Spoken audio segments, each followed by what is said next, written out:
Welcome to the Autism Chronicles podcast. My name is Esther. Please follow us on our autism journey as we share personal stories, challenges, breakthroughs, and all the practical tips that we have learned raising our son Ziza. I hope our conversations inspire and encourage people on their own autism journey. This podcast will not give any medical advice, just a space to share, learn, and grow together. Welcome to the Autism Chronicles. Finally, after years of avoiding it, now finally you're here. I wasn't avoiding. Let's just put it this way. It's time. Okay. This is the right time. I'm proud of you. Mm-hmm. So, like, in a nutshell, what would you like people to glean from this podcast? Okay, without saying too much. 3 things: awareness, understanding, and acceptance. I like that. 3 things. 3 things. Yeah.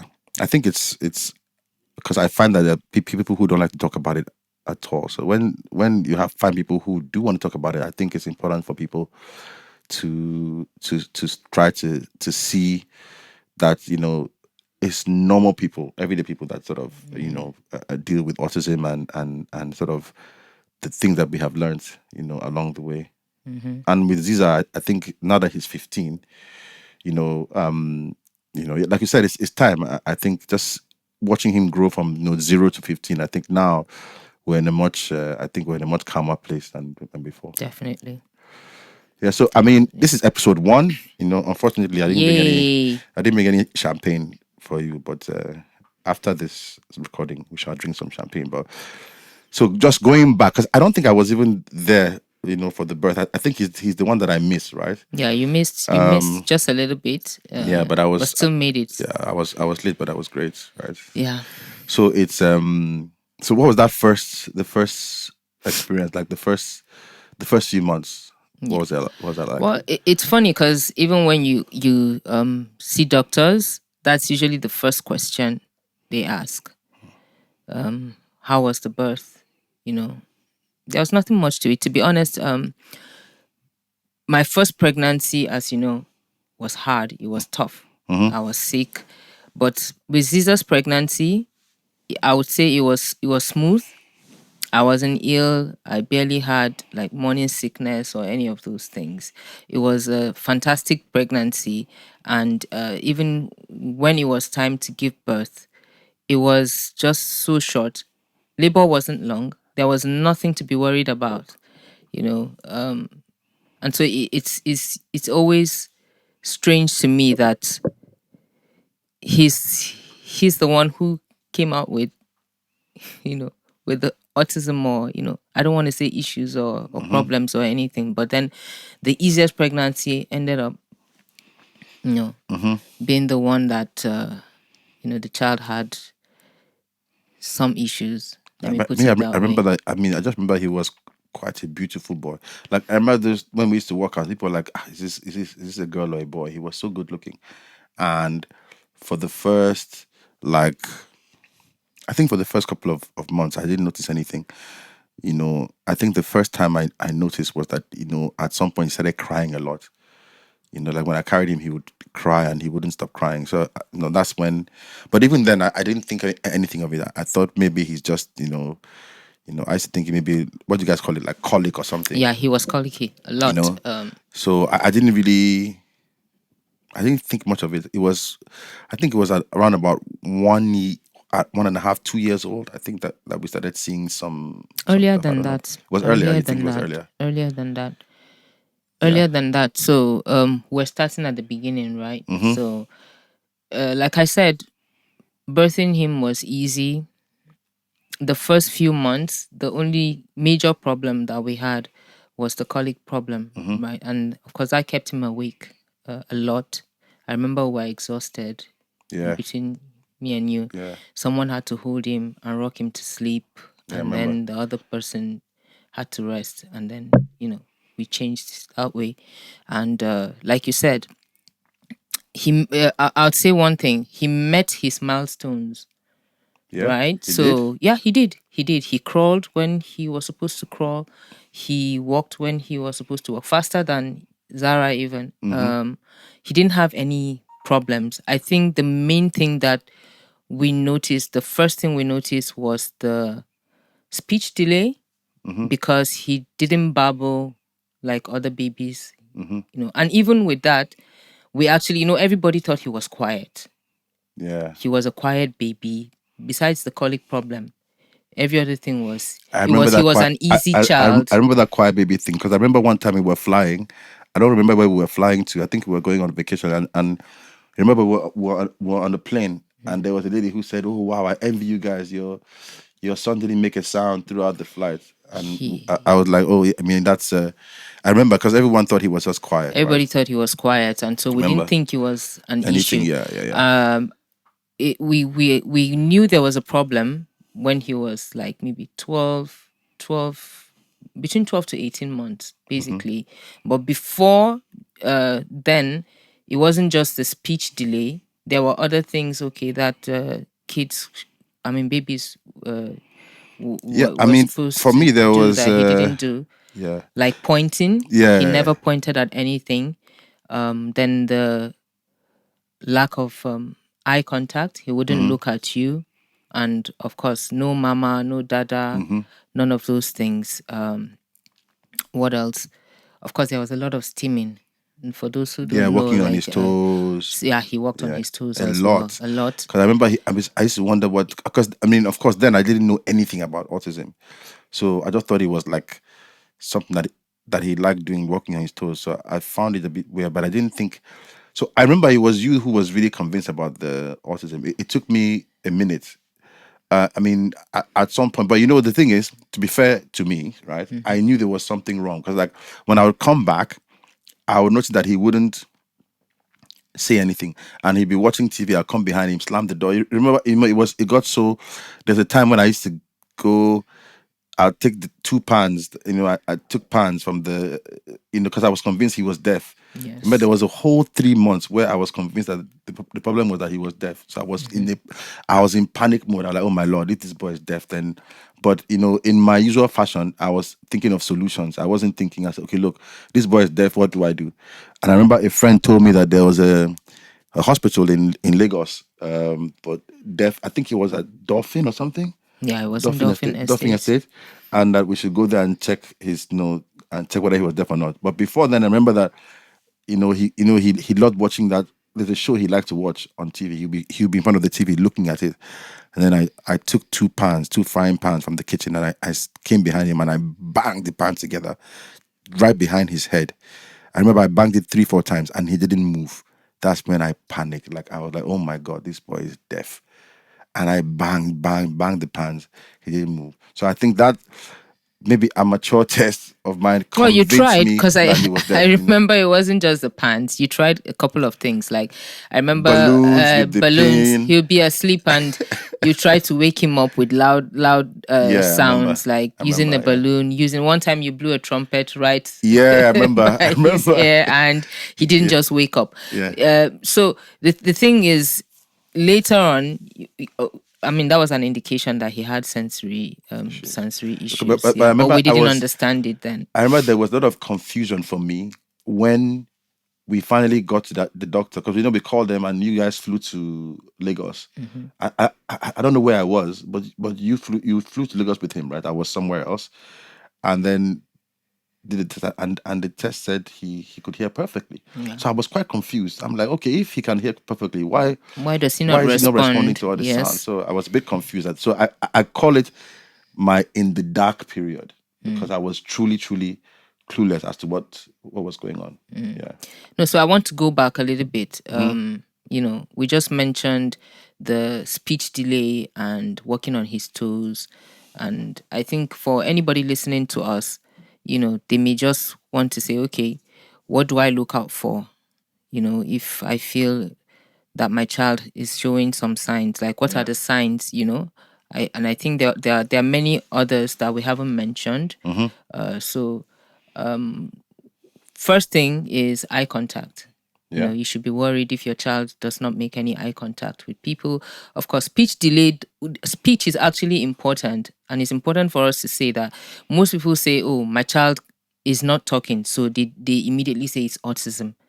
But there is something called speech delay. It's just what it is, speech delay. And sometimes children pick up after having therapy, or or just, as part of their development. It just comes after a while, right? So speech alone is not an indication that your child has autism, but definitely eye contact is something to look out for. Walking on your toes, and then social interaction as well. You remember, Ziza was always on his own. Yeah, At I home, he remember. was either in his room alone, or if there was somebody in the room with him, he was in a corner all by himself. He just didn't like interacting with anybody. I don't really have a memory of that. So like, I don't Yeah, remember that. a lot. I remember even when we thought creche would help him, being around other children and Yeah. stuff. One of the, the daily report, one of the things that the teacher kept writing was that he didn't want to play with other kids. Every time they had, activities that they were doing in class, he just wasn't a part of it, and he just wanted to be left alone. He just wanted to be by himself. So that social interaction it was glaring. It was But always I there. feel another one, like one of the ones that stood out to me, was the repetitive behaviors. Oh yes. Like how he would like to repeat the same thing over and over again. And I think for me that was the one that I found to be more that I noticed immediately. 'Cause like that's something that he would do. I remember that he had this. He was always spinning around He had this habit of spinning around, and then he would do it and not get dizzy. the And we first 30 found that minutes. I'm like, strange. how is this boy not getting dizzy? Yes. And he'd do the first 10 minutes. I'm like, okay, 10 minutes. And he would do it for, and then one time he was doing it consistently for like almost an hour. And I was so sure that when he stopped, he would fall, but he wasn't dizzy at all. So it was, that one I noticed. I also noticed, one of the ones that I also noticed, I think, let me remember, was, okay, like I know that the experts call it, what they call it, resistance to change, or something like that. But he just didn't like anything changing. Like I remember that when he got to his bed, if anything was just Off, like his off, pillow or if the maybe a pillow toy was was not where it on was the supposed right to and not be. on the left, he would Yes. refuse to sleep. And I remember all those his bowls that he liked. I think the bowl was yellow. Was it a yellow bowl, or was it Yes, a it red was. bowl? It was a yellow If he ball. didn't have that red bowl, he wouldn't eat. If you didn't have, so I was like, man, this is a lot, right? And so everything had to be A certain a way. certain way before he would engage with the thing. And even when it's time for food, if it's not, I can't remember what time he used to eat his lunch at I think 1 o'clock. And One. if it wasn't one, then he either wouldn't eat, or if the food wasn't ready at one, he'd lose his mind, Throw a So tantrum. I mean, so like what other signs do you think? Because people call all the time, and I think it's one of the frequently asked questions is what are the signs that I should look out for? So Yeah. you said three. You said More than three, actually. We you talked said eye about contact, eye contact. We talked about a speech delay. speech We delay, talked about walking on his toes. repetitive We behavior, talked about that. We talked about of course the non-verbal social communication, social interaction. interaction. Yeah. Yes. And What else? I think you talked about resistance change as well, and then sensory. Yeah. Sensory is part of it. Just Yeah. that we didn't know it was sensory. So it's funny to me. One thing I want to say about this is the sensory was like for Ziza. Other kids that I've met either have hyper or hypo, or for somebody who doesn't understand, it's either it's over or under. The way they react to to things around them. So with Ziza, just like the example you gave, making loud noise, with the balloons, with the trumpets and everything. I remember, like, even when he'll just be standing on his own, and then I remember hiding behind him. Yeah, I Then remember suddenly that. shouting and trying to, scare him or something like Yeah. that. And he'll just look And he was at never you scared. He'd be like, and "What's he'll this guy just doing?" walk away. Like, what is Like, this guy that thing used doing? so to be honest with you, that thing used to annoy me a lot. Like, So, but with Ziza, it was funny. That is like no response to sound. But then the next minute we're out somewhere, and then he has his fingers in his ears because it's too loud. it's Yeah, too loud. I remember. So I know it always just, got me thinking, does he hear or does he not hear? No, but you Because know on the what? one hand, I have one better. So the it's one like that I can't hear, and then on the other hand, it's like it's too much. So on the sensory part, the one that again for me, because I remember the one that really, I really noticed was on the sensory part. I noticed that sometimes when he wants to hug you, he will hug you so tight. One time he oh almost choked me. yes, Like he will, yes, they hug it like was always too he will tight. squeeze and he will not let go. Like he wasn't feeling it. And then exactly like he couldn't feel the hug. Yes, And then other times he just doesn't want you to touch to him at touch him. all. Okay, So like that's I was like, this is like mixed signal. So when I come back, Ziza, he'll come. And then he never. So after a while, I got used to not even going, which is, was a bit sad for me. I got used to not even going towards him. I would wait for him to, because I realized that it wasn't about me. So sometimes when he feels when he like feels like, it. I'll just sit down Yes. and then he just come and then he just hug me. And then sometimes, but there was some really, for me, because there was a time when I came back from a long trip. I've been away for like a month or so on one of my trips. And I came back. And of course, when I opened the door, Zara, you know how Zara was? Zara was like proper daddy's girl, like, even today, thank God, So Zara was like, daddy, and then she jumped on me and everything. And then this boy was, I don't know what he was doing. He just looked at me And and just then walked looked away. away. Like, Yeah. Like, like oh, it's you. that, as in, I was so upset. Like, I remember I wasn't happy at all. And I think that's the thing for some sometimes you take it personal and you forget that it's not really about you. It's quite difficult to be honest, because I was like, what am I doing wrong? Like, so, but over time I came to realize that these are not things that he can help. This is what autism is about. So like, Getting into it, like another thing that I'd like to mention is for you, obviously he didn't know how to interact with us, right? yeah, So even show his emotions, what is he thinking, that kind of thing. And that translated into even playing with other children as well, which I think people should also look out for. Because the thing is, even when other children were around him, they, just 1 minute, 2 minutes, and they're gone. Why aren't you playing with Ziza? And it was always like, oh, but he doesn't want to play, or he doesn't, because he didn't understand his own way of playing. And that's one thing with children who have autism as well. So let's say maybe there was a car, and with three, Ziza and two other kids, they're trying to play with the car. A typical child would obviously, mimic, a car just moving or trying to drive the car, making the sounds, ooh, that kind of thing. But with autistic kids, it's like unusual play. So Ziza would want to maybe put the car upside down, and he was just fixated on just maybe the wheel the moving. wheel movie. I And he remember would just, this. touch Just it keep touching the wheel. I remember over this. and I remember over and this. over again. So I remember that that. Yeah. thing, so it could be a car, it could be anything, but they would, most people expect it to be done a certain way, but that's not usually what they do, because they have their own way of playing with that object or something. So I'll just call it unusual play. It's something to There also are many look things out for. There are many things. It could be any that he did toy. that with. Because I remember when he was obsessed with the remote. And I mean, to be fair, a lot of kids get obsessed with the remotes. But for him, it wasn't really about the remote, about the TV. Because I remember he used to play with the remote, but not with the TV. He didn't, I think he was trying to figure out how it worked. So he would just be staring at the remote for hours and hours and just. But then something that you said about playing with other kids, brought to mind, like, because Zara and Ziza are close to the same age. When Zara would Yes. say, He doesn't want to he play doesn't with want to play me. with me. He doesn't want to play Yes. with me. And I think, so I think apart from her, which is why I want to talk about the feeling now, a bit about the feeling. For me, I can't lie, there was a lot of despair.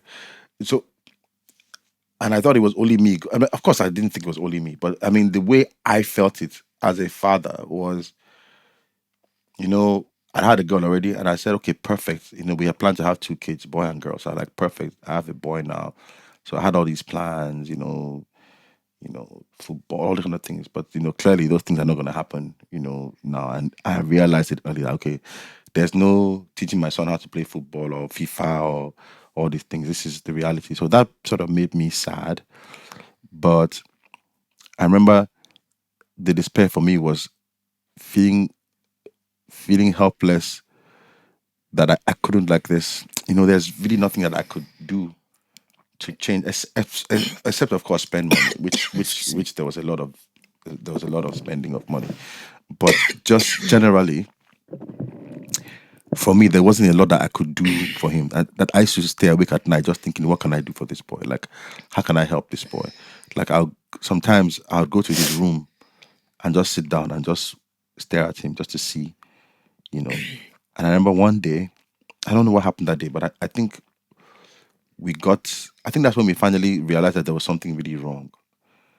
I don't know if you remember this. There was one day that I went to my room and I locked the door and I was crying. Like, I cried for, I don't, I just lay down. I cried for like maybe 30 good minutes. I was just crying. And I remember I locked the door and you were in the living room. I think even Zara was wondering what was wrong with me because that's when I just knew that, man, there's a big problem. But I think after I came out from that room, I said, you know what? Listen, what's next? Like, I entered straight into what are the things that we should begin to do. But for me, I describe it as despair, right? Yeah. And for Zara, I cannot describe what Zara, because Zara is old enough to say what she felt now. But then before, I remember for Zara, it was always, why would my brother play with me? And she'd ask me, one day she came and told me that she doesn't think her brother likes her, or, she doesn't think Ziza likes her. I'm like, of course he likes you. It's just that he doesn't know how to express it. So for me, I use the word despair. I don't know what word you Well, use. I think that's fine. That's fine. It's for me. It's like you come to a realization, like in different stages. You understand?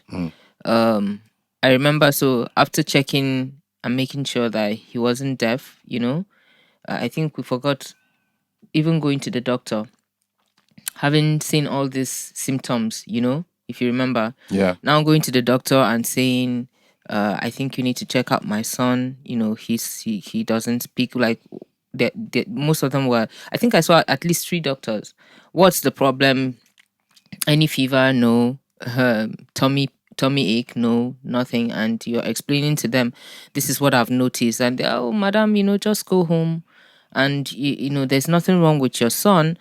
And clearly, the research that we did, I think it was even because of seeing like so many doctors, and I just got home and I was just like, you know what, Paul, I think the doctors don't even know. They don't have any answers for us. Let's just do this. It was amazing because no doctor that we saw knew anything about this. Yes, I was even saying it has to be, there's something somewhere. There are certain things that he's not able to do, and I explained all these things. This is what we've noticed, all the things that we've mentioned earlier, and they were like, "Oh, madam, you just need to be just go home. There's nothing wrong with your child."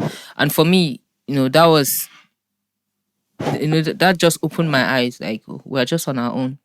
Yeah. We have to whatever we're doing, we have to do this by ourselves. And you remember how that took me down the rabbit hole. I was online every day from major rabbit hole. Like putting Zara to sleep around 9. I was awake till sometimes 3 a.m., 4 a.m. just Googling stuff. Like what is it? Since nobody has answers for me, And of course, once you get on Google, there's lots of information. Just putting just 3 of the symptoms alone, everything that came up just had autism. And we didn't even know what autism was at that point. Well, I'd heard of it. I knew what it was because, I watched that movie with Dustin Hoffman. Oh, okay. Rain Man. The Rain Man. Okay. And then there was the one with, remember there's a film with Bruce Willis with the kid. Remember that there was a movie The Sixth Sense? Was it what it called? Where somebody was trying to kill the kid. I think it was a Sixth Sense. The kid had gotten some kind of code, and then so I knew he that broke a code. Yeah, autism stuff, and because then, but I always, because of those films, my idea of autism was like, so to be honest, I was more on the savant syndrome side. Okay, so the person must be like exactly. A genius. So I always saw it as a like savant syndrome.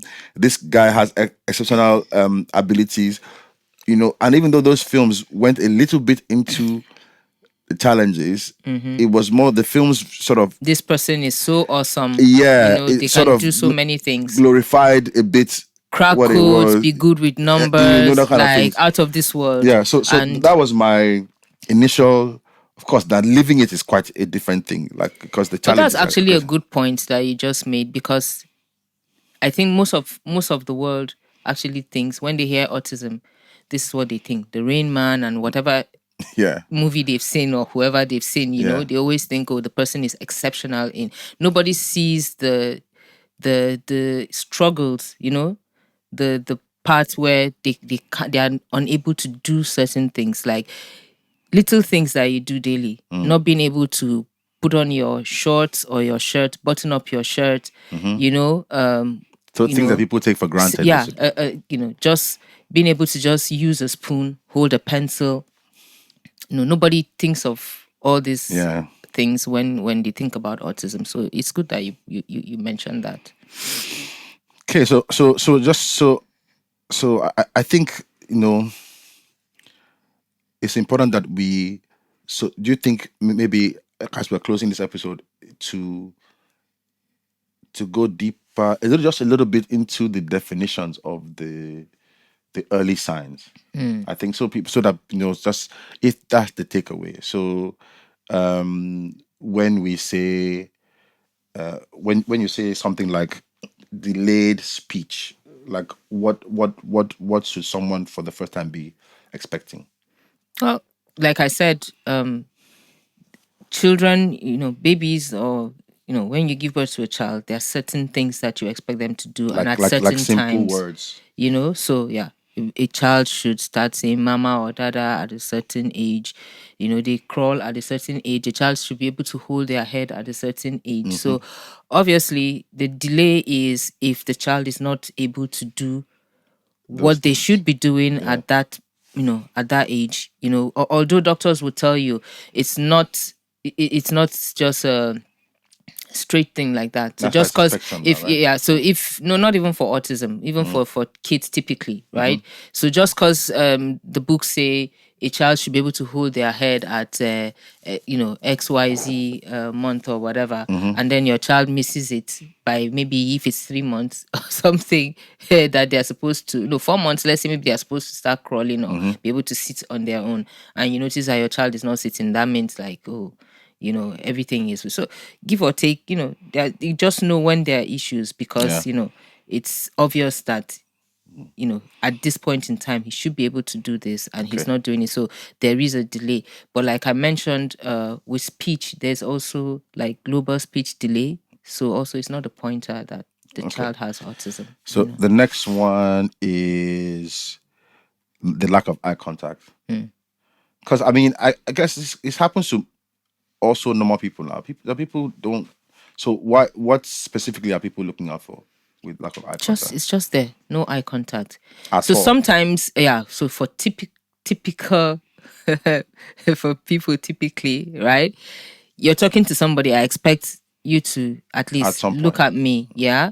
If you're uncomfortable, you may just take your eyes off, And come back. and come back. But then when you're talking to someone and they are not even interested in looking at you at all, they are looking somewhere else, and you can tell, because if you remember with Ziza, is when you say no eye contact, even when you looked at him, like there was no focus. It seemed like he was in another world. Yeah. Okay, the other one is the repetitive behaviors. What are the examples of some of those people should look out for? Yeah, like he had the spinning, Spinning. always spinning, There's and rocking, then right? There's rocking back and forth. You remember he had something with light switches as the well. light switches. You put them off, he goes back, goes around the house, puts them back on, puts them off, So puts them on, puts that's them more like off. intense focus on So something. Like, so that's just part of keeps it, right? So doing if it the child is intensely focused on a on particular one thing, thing. that's a Yes. sign, right? Yeah. Yeah. And there's so many other examples as well, but those. And then the other one is of course this one, difficulty with difficulty with non-verbal communication. So like, Oh I think that yes, has I to do think we with missed more that. like It's like cues, So if I were to look cues. at a child now doing something naughty, and you just give them a look, they know They that know that, daddy okay, means just stop. But with Ziza, he doesn't really understand yeah. what that. Why are you looking at Why are you me? looking at me exactly? Why is he has this funny look on his face? So non-verbal So communication, even like they don't how really kids get understand it. that, when you wave at them, you're saying goodbye, or like when you go like this, Come, it they're means saying come. come. Yes, So I mean, I think that's so, because people always think it's only about the verbal communication. There's also a deficit in. Am I using the right word? yes. Look at me, man. There's also a deficit in the Non-verbal. verbal communication. Yes, yes. And then another one is unusual play patterns, Yeah, I which we mentioned mentioned that. before. I give an example as well. Yeah, as well. Yeah. And then there's of course the sensory. I think the biggest one for me was always the sensory issue. Remember when he used to hit his blanket, and then we had to go and buy. I think it was me. I had to go and buy a blanket that didn't have. I don't know what's wrong with the blanket or something. Well, There's when so if you much that, want, and then how he wouldn't like to wear a certain shirt. Like that's a whole lot. I think the we'll talk shirt. about Yeah, sensory. the shirt was Yes, something was wrong with the shirt, or it's just he didn't the like the way it felt on his skin or the something. fabric and Yeah, stuff. yeah. He still does that. Not liking shirts with buttons, and it has to be t-shirts. Preferring to wear like joggers because Yeah. he didn't Because want he didn't want pants the with the zippers or buttons. something. They were tough. And then also remember at some point he couldn't keep his shoes on. Yeah. We had to tie his shoes around his ankles Yeah, because he couldn't step on And them. that's when I started buying the Velcro shoes, right? Yes, he had to Started be buying the Velcro introduced. shoes and shoes that didn't have laces. Yeah, Right. Because for some reason he didn't like sandals either. yeah. So I don't think it was really that he didn't like shoes. I think once the shoes were too tight, then So the laces are more like, fine motor skills, like being able to tie them. Yeah. But then having the feel of them on his feet was the actual problem, like the sensory, because he just didn't understand what he was feeling. So if you recall, we had to introduce him to several textures. He got used to walking on like tiles, walking on sand, walking on grass, and eventually he was able to keep his shoes on. Yes. Cool. Fantastic. We said that's episode 1. You survived. Well done. I survived. So we covered quite a bit today. We covered the story, and we covered the things to look out for. Yes. For early intervention, which is I think they always say is the most important thing. Early education, early intervention and stuff. I think what episode 2 will talk more a little bit about that side, Abby. Yeah. Obviously, all that was said today, at this point we didn't know what what was wrong. So I mean, next episode we'll touch about finding out what the issue was, and then getting a diagnosis. Fantastic. A proper diagnosis. All right. Yeah.